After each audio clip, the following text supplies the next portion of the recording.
السلام علیکم ورحمۃ اللہ وبرکاتہ۔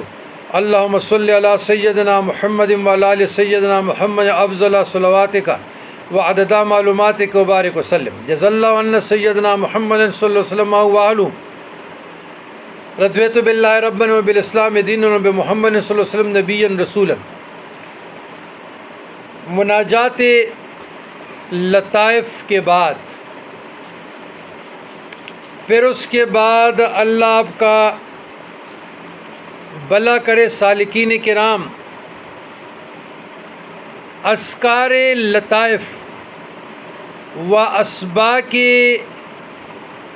ناسوتی ملکوتی جبروتی لاہوتی عروجی اور نزول عج و نیاز اور لطائف کے بعد اب کلمات قدسیہ اصطلاحات حضرات نقشبندیہ یہ 8 ہیں۔ خواجہ عبدالخالق اجدوانی رحمۃ اللہ علیہ سے مروی ہوش دردم، یعنی بیدار ہونا، ہر سانس میں کہ آیا غافل ہے یا ذاکر۔ مبتدی کے لیے متوسط پوچھے گا کہ ہر سانس میں اس میں غیر داخل ہوا ہے یا نہ۔ اگر اس میں غیر داخل ہوا تو توبہ نکالے، اگر اس کو ترک کرے جو بھی خیال آیا، یہاں تک یہ کام کر لیا کہ اس کو دوا میں ذکر حاصل ہو جائے، یعنی ایک سان سے دوسرے سان تک منتقل ہونا پورے حضور کے ساتھ، ایسا نہ ہو کہ غفلت ہو۔ بزرگان دین نے فرمایا کہ سانس کی حفاظت اس طریقہ میں امر ہے۔ 24 گھنٹے میں 24,000 سانس اوپر نیچے جاتا ہے۔ اللہ تعالیٰ کی نزدیک سانس کی قیمت جو ذکر الہی میں مصروف ہو دنیا اور آخرت کی نعمتوں سے زیادہ بہتر ہے۔ ناب سے لے کر اللہ، سانس سے ہو کا ضرب قلب، ایسے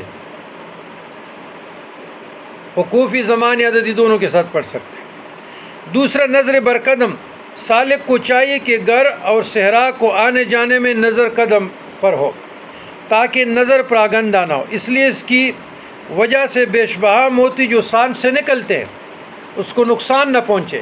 سالک کو چاہیے کہ سلوک کے ہر مقام پر پہنچے وہاں پر قدم رکھے اور اس سے نیچے گزر جائے۔ آپ قدم رکھیں گے نا سفر میں تو دائیں پائیں اللہ، بائیں پر ہو اللہ اہو اللہ اہو نقشبند میں۔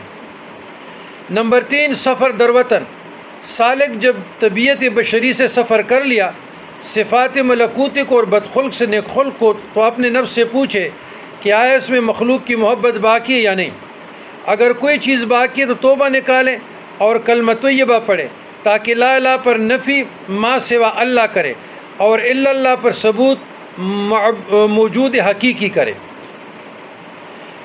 پھر یہاں پر لا الہ کا ذکر بھی اور سلاسل میں اور نقشبند میں بھی کر سکتے ہیں۔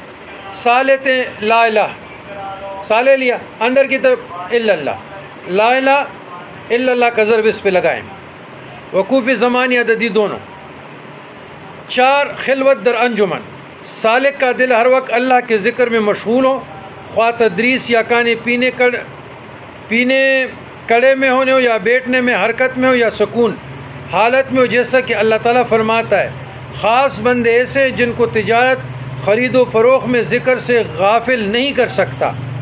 5، یاد کردن، یاد کر، یعنی ذکر اللہ پاک کا زبان، یعنی ذکر اللہ پاک کا زبان اور دل میں جس طرح مرشد سے اجازت مل چکی ہو، یعنی دل حاضر و اللہ کی تعظیم و محبت کی وصف سے موصوف ہو، وہ زبانی ذکر ہو یا خفی ذکر ہو، جو بھی آپ کی شیخ آپ کو تعلیم کرے اس پہ کاربند رہے۔ نمبر 6، بازگشت، یعنی راجع ہونا ذاکر کا ہر قسم کے ذکر کے بعد دعا اور مناجات سے، یعنی راجع ہونا ذاکر کا ہر قسم کے بعد دعا اور مناجات سے۔ تو چاہیے کہ یہاں پر سالک یہ پڑھے اعوذ بکلمات اللہ التامۃ کلھا من شر ما خلق وما توفیق الا باللہ علیہ توکلت والیہ منیب۔ یہ کلمات قدسیہ اور اصطلاحات حضرات نقشبندیاں تھی۔ یہ 8 کلمات تھے عبدالخالق اجدوانی کا اصول جو سالک کے لیے طے ہوا ہے، اس پہ عمل کریں گے۔ والسلام علی من اتبع الہدیٰ۔